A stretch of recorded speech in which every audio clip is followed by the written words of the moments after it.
quero compartilhar. Aqui ele fala assim, Saul foi até o profeta, que era um representante de Deus na terra, em busca de uma jumenta perdida. Eu quero compartilhar algo com vocês essa noite. Anda com o homem de Deus. Anda com a palavra. Busca a palavra de Deus, dobra o joelho dentro da sua casa. Anda com quem tem um pensamento de Cristo Jesus. Quem você tem ouvido? Quem você tem emprestado os teus ouvidos? Semana passada eu estava aqui e estava tendo um seminário aqui do apóstolo. Deus falou assim para mim: na segunda-feira, Dimas, vai ter aqui um culto de homens, mas fala para eles colocar a casa deles em ordem. Hoje nós recebemos uma notícia de um amigo que nasceu e cresceu com a gente. A palavra de Deus fala ali em Eclesiastes: é melhor o fim das coisas do que o começo. Todo mundo começa bem. E esse amigo, pastor Júnior, cresceu ali, foi passando, e depois teve um irmão que foi para as drogas, de uma forma muito sutil, uma pessoa boa, uma família muito boa. E um ano atrás, praticamente, essa pessoa teve uma overdose e infartou, morreu. Esse amigo meu, Kleber, o irmão dele, Christian. E hoje, tive a notícia que o filho dele também morreu de overdose hoje na mesma casa. O que eu quero dizer para vocês nessa noite? Sobre compaixão. Jesus está voltando. O que eu quero dizer para você nessa noite? Compaixão significa sentir a dor do outro. Mateus 9,36, a Bíblia fala que Jesus entrou num lugar e sentiu compaixão. E era como ovelhas desgarradas, sem pastor. As pessoas estavam aflitas. Fala assim, pessoas aflitas. Não sei o que estou falando não, a Bíblia que fala em Mateus 9,36. Pessoas aflitas vivem por carro, roupa e comida. Fala misericórdia. A vida dá uma surra nela. Quantas pessoas nós temos ouvido que estão se suicidando? Qual que é a pior morte que tem, pastor? A morte espiritual. Às vezes você está falando com a pessoa, você fala A, ela entende B. Pastor, por que você está falando isso? Eu estou falando porque esse é um amigo meu, que começamos juntos, mas hoje está tendo dor de luto lá. Só que foi feita uma escolha, e as nossas escolhas vai decidir o nosso futuro. Nós estamos falando sobre passado, presente e futuro. O que eu quero compartilhar com vocês nessa noite, no dia que eu estava aqui, Deus falou assim: depois, Dimas, quando eu terminar o culto, unge cada um deles. A unção despedaça todo o jugo, toda palavra contrária, toda sentença. Querido, não sei se vocês sabem, existe agora um demônio que vai vir fazer a colheita dele. Ele já está fazendo, mas na minha casa não vai fazer não. Não sei se é só na minha, não sei se na sua vai fazer também. Porque você tem que se posicionar, você tem que declarar o poder de Cristo Jesus.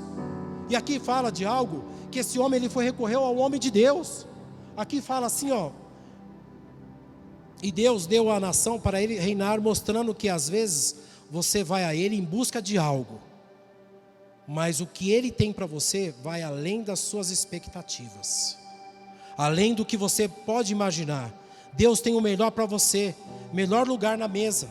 A palavra de Deus fala em 1 Samuel 10:1, anota, depois você lê em casa, que quando logo depois que ele foi ungido, a unção veio sobre a vida de Saul.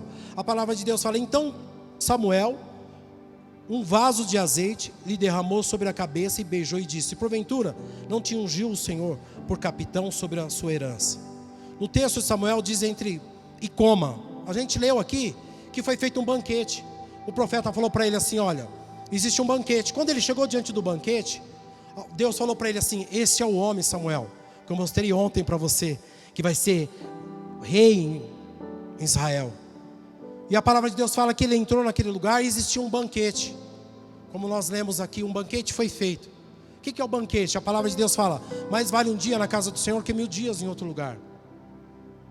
E aqui fala que esse banquete, ele entrou diante de um banquete, e ele se posicionou diante do banquete. E aqui continua falando que Samuel disse: entre e coma.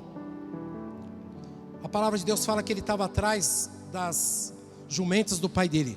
A Bíblia fala que ele estava ansioso. Fala assim, ansiedade. Quantos aqui já conseguiu fazer algo ansioso? A Bíblia fala: lança tua ansiedade sobre mim, porque eu tenho cuidado de vós. Ansiedade é um ato de incredulidade. Fala assim, ansiedade é um ato de incredulidade. E aqui continua falando: Saul estava com o coração apertado. Só pensava em achar, porque foi dada uma missão para ele.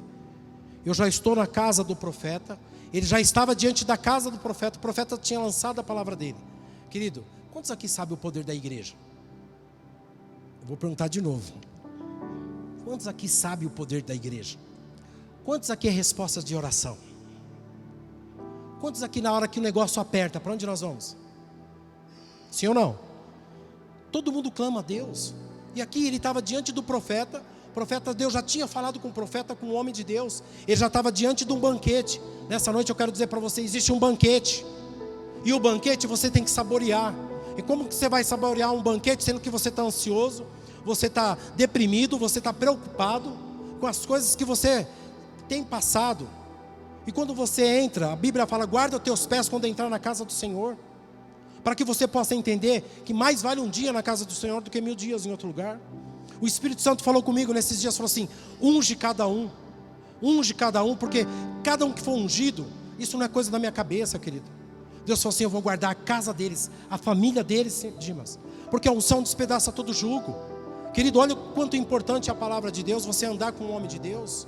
Qual que tem sido o seu devocional diante da presença de Deus? E aqui ele continua falando, não ocupe o coração com as jumentas, o profeta falou. O que é a jumenta hoje?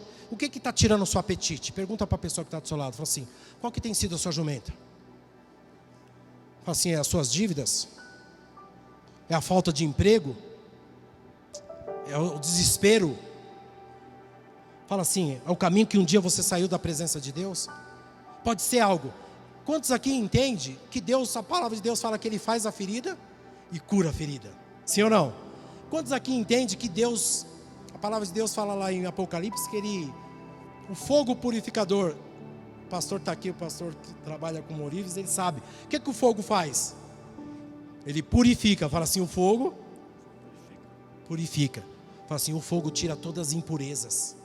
Eu tenho uma notícia para falar para você, mas para homens valentes aqui nessa noite.